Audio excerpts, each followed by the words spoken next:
даже не увидел, кто водитель. Ну потому что обычно одни и те же водители на 14-м. Бля, одни и те же криворукие давно. Как и весь парк, в принципе.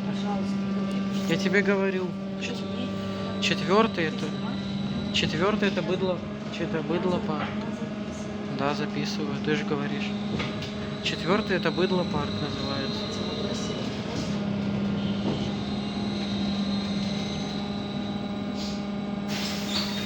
Наступит. От шефкага. Осторожно. Двери зачиняются.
Наступний прибив.